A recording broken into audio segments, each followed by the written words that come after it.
Bonjour le signe du Gémeaux et bienvenue dans ta guidance pour le mois de novembre 2025. Tu es sur Tarot Vivant et on va regarder ensemble les énergies pour le mois. Alors les Gémeaux, vous êtes sortis avec deux arcanes majeurs, l'impératrice et le pendu, arcane de médiumnité, arcane de guérison et aussi le 6 d'épée à l'envers et le 7 de denier. Donc bravo les Gémeaux parce que dans votre énergie, mon Dieu, malgré les épreuves, malgré les freins, les ralentissements, ben vous êtes là. Vous faites preuve d'une grande résilience, d'une acceptation des situations comme elles sont. Vous êtes connecté avec votre créativité. Vous acceptez le fait de voir les choses pour ce qu'elles sont. Pourquoi ? Parce que l'impératrice, elle déchire le voile des illusions qu'il y a derrière elle. Donc elle prend de plus en plus conscience de son environnement. Avec le pendu, on en rajoute une couche, puisqu'il a les yeux bien grands ouverts malgré qu'il soit ligoté. Donc moi, je vous trouve très courageux et je vous félicite, parce que dans votre énergie, il y a cette idée de ne pas se laisser démonter par rapport à ce qui se passe. Presque vous gardez la face par rapport à ce qui arrive. Avec l'impératrice, voilà, on continue d'organiser, d'être méthodique, d'être créatif. Et on est dans un processus de guérison. Elle a des serpents à ses pieds. Et avec le pendu qui est l'arcane de l'initié. Voilà, il accepte ce que l'intelligence de la vie lui envoie pour ensuite mieux le transformer, arcane sans nom. 7 de denier, on voit que vous travaillez.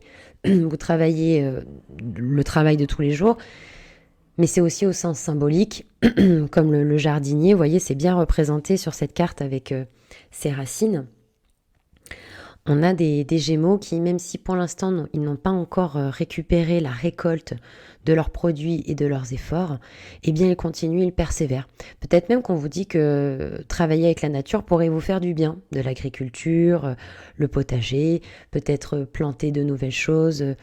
Mais en tout cas, voilà, vous êtes là, vous êtes présent, vous travaillez. 6 d'épée à l'envers, on vous invite de la même manière que vous savez, on entretient un jardin. Alors peut-être que tout le monde ne l'a pas fait. Moi, je ne l'ai pas beaucoup fait, mais pour le peu que j'ai fait, je sais que c'est pas juste on plante une graine. Non, non, on fait un trou dans la terre en fonction de la terre, est-ce qu'elle est argileuse ou pas, et auquel cas, quelle plante convient, quels végétaux. Et puis on arrose, et puis on enlève les mauvaises herbes, et puis on va mettre de l'engrais, et puis on va voir si elle prend bien la lumière. Et en fait, tout ce travail d'élagage, ça se dit, hein, je crois bien, de nettoyage, etc., eh ben, on vous invite à le faire avec vos pensées. Le 6 d'épée, c'est on quitte des eaux troubles. Donc, il y a des choses dans la façon de penser qui aujourd'hui peut-être vous desservent, ne vous alimentent plus, ne vous correspondent plus. Et on vous invite à vous éloigner de ce qui vous dessert pour aller vers quelque chose de plus lumineux, de plus inspirant. Bon, on a dans le message pour vous la maison Dieu à l'envers, avec le 2 de coupe et le 8 de coupe. Alors, pour ceux qui connaissent un peu le tarot, je vois déjà vos réactions. Et oui, pour ceux qui connaissent le tarot, je suis obligée d'en parler parce que c'est évident. Mais comme c'est un tirage général, voilà, si vous voulez des précisions, je vous invite à prendre rendez-vous pour une guidance privée. Le lien est dans ma bio. Mais voilà, les Gémeaux, on va se dire les choses. Maison Dieu à l'envers, 8 de coupe, 2 de coupe, il peut y avoir une rupture. Pourquoi ? Alors, Maison Dieu à l'envers, effectivement, dans le message, c'est qu'il y a des choses qui s'effondrent. Hein, il n'y a pas 36 000 explications. Quand elle est à l'endroit, c'est quitte ou double. Mais quand elle est à l'envers, ça peut effectivement dire plusieurs choses. Déjà, moi, ce que je trouve positif, c'est que je pense que vous avez fait un travail avec votre orgueil. Et donc, Maison Dieu à l'envers, quelque part, il y a un travail de résilience qui est en train de se faire et qui va se poursuivre, si vous le voulez, parce que vous êtes libre de ce que vous faites et de ce que vous pensez. Mais il y a quelque chose qui s'effondre pour votre plus grand bien. Voilà.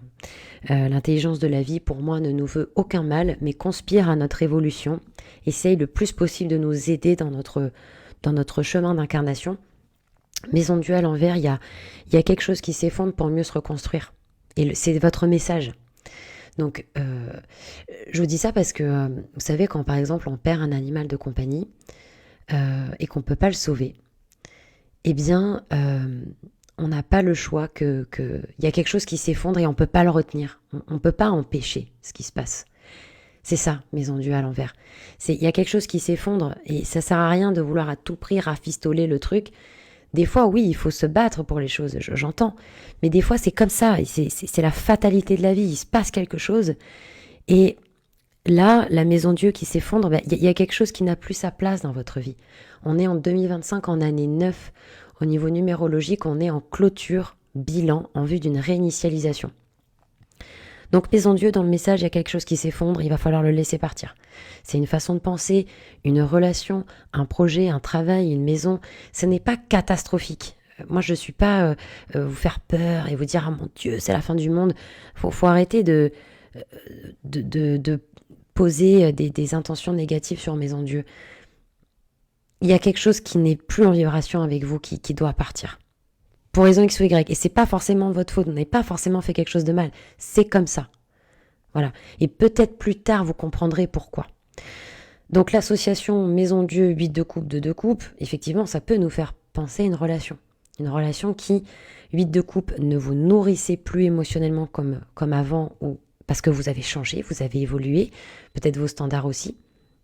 Donc 8 de coupe, il y a cette idée de je quitte quelque chose qui me correspond plus pour aller vers le 9 de coupe, quelque chose qui me correspond davantage, voire même la réalisation d'un rêve. Et de coupe, on peut effectivement parler de partenaire, d'âme sœur. Alors maintenant, si c'est pas au niveau relationnel ou professionnel, ça peut être aussi quelque chose de plus intime, c'est-à-dire avec vous-même. Le 2 de coupe, ça me fait aussi penser à ces différentes parties de nous-mêmes. Et dans le message, il y avait peut-être une scission en vous, peut-être un manque d'amour envers vous-même, une façon orgueilleuse de vous parler ou d'être avec vous-même, et cela suffit. L'intelligence de la vie met un terme à ça pour vous permettre aussi de faire ce travail, de vous retrouver, de coupe, de fusionner avec vos parties, pour mieux les aimer, pour mieux les transformer. Au plaisir d'avoir vos retours en commentaire. Voilà. Et les guidances privées sont toujours disponibles. C'est plus facile de préciser. Là, c'est vraiment général. On a dans le blocage pour vous tempérance à l'envers, avec le 8 de bâton à l'envers et le cavalier d'épée à l'envers. Donc tempérance dans le blocage, c'est que il se peut pour certains que ce soit très douloureux ce qui se passe. Parce que le pendu dans vos énergies, c'est des épreuves de type émotionnel. Et le poison du corps émotionnel, c'est la colère. Tempérance dans le blocage, c'est qu'il y a peut-être des Gémeaux qui ne vont pas s'autoriser à être en colère. Parce qu'ils ne veulent pas que ça déborde sur les autres. Voilà, chacun a ses problèmes. Je ne vais pas m'en prendre à quelqu'un et puis l'assommer. Alors ok, je comprends. Mais qu'est-ce qui vous empêche par exemple d'écrire, de chanter, de faire Ho'oponopono, les bonhommes allumettes, d'aller dans la nature, de vider votre sac quoi? Parce que vous en avez peut-être besoin, tempérance à l'envers. On essaye de contenir les émotions parce qu'elles sont négatives et qu'on n'a pas envie de les vivre, mais ça fait partie du process. C'est désagréable, mais ça fait partie du process pour qu'elles se libèrent et que ça ne s'enquiste pas en fait. Donc, tempérance qui a besoin d'une libération émotionnelle, il y a besoin de faire preuve de souplesse, d'être conciliant vers vous-même, de guérison, peut-être même pour certains de pardon. 8 de bâton, vous avez peut-être pris une claque ou un choc et du coup vous avez peur de la vie ou de ce qui peut se passer. Donc 8 de bâton à l'envers, vous vous mettez un peu seul en vous disant « Oh là là, moi j'ai peur de ce que la vie elle va m'envoyer ». Mais c'est normal d'être effrayé, mais qui n'a pas peur dans la vie en fait ? Je veux dire, quand on perd un job, par exemple, on se dit, mais mon Dieu, mais comment je vais faire? Et on se dit, non mais attends, surtout si c'est pas notre faute, par exemple, la boîte coule, bilan, dépôt de bilan, et on se dit, d'accord, donc la vie a fait ce que j'ai perdu mon job, et donc on a peur. Et donc 8 de bâton, vous freinez l'aide du ciel. Excusez-moi de vous le dire comme ça, mais c'est remettez-en à quelque chose de... Remettez-vous dans les mains de quelque chose de plus grand que vous. C'était pas très français ma phrase, désolée. Mais voilà, priez, méditez, parlez à votre âme, à votre moi supérieur, ce qui marche le mieux pour vous. Remettez-en vous à quelque chose de plus vaste et de plus grand. C'est cavalier d'épée, vous aurez des réponses à vos questions ou à vos démarches. Pour l'instant, pas tout de suite. Et attention à votre communication, il y en a certains qui peuvent être assez cinglants. Mais c'est normal ça, c'est parce qu'à mon avis, il y a une partie de vous qui est en mode warrior avec l'impératrice en avance et une autre partie qui dit « Ah, c'est bon quoi, ça m'a saoulé quoi ». C'est un peu ça. Je sais pas pourquoi j'ai pris cet accent, excusez-moi. Mais il y a cette idée-là, en fait, vous êtes dans un entre-deux, mais en tout cas, pour moi, d'accepter de vivre vos émotions négatives tout en vous pardonnant aux autres. Et c'est normal d'avoir des colères, vous êtes humain, c'est ok. Vous pouvez trouver un moyen de vous défouler ou d'extérioriser tout ça. Vous avez dans la potentialité du mois la justice à l'envers, avec le 2 d'épée et le 3 de denier à l'endroit.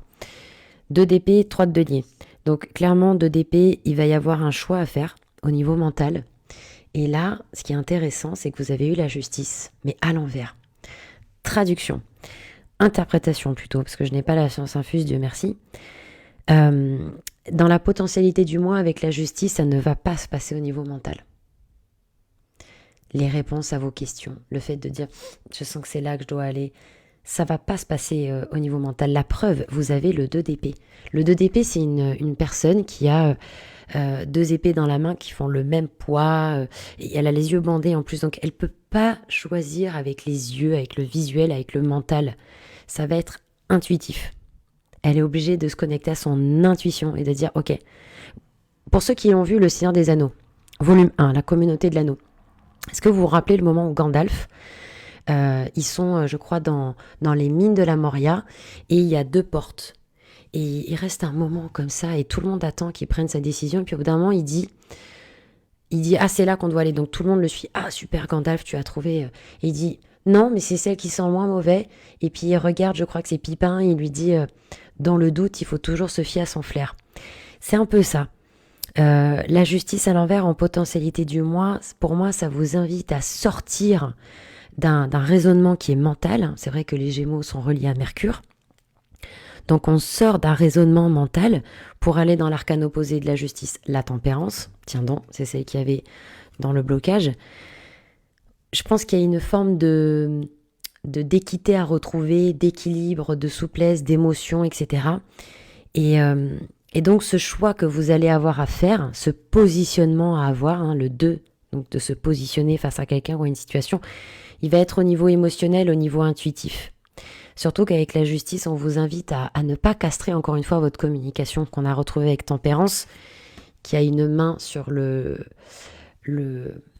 thorax, donc qui a du mal à exprimer les émotions. Et puis alors justice, j'en parle même pas, elle en a carrément 2 autour du cou, qui l'enserrent, vous voyez. Donc libérez vos émotions, voilà. Calmez, apaisez le mental, qui pense qu'il sait tout, mais en réalité… Je pense que de votre propre vécu, vous savez que par moment, vous avez pris des décisions ou ressentiez des choses et c'était pas mental. C'était intuitif. C'était avec le cœur aussi. Donc 3 de denier, il y a une nouvelle collaboration qui arrive.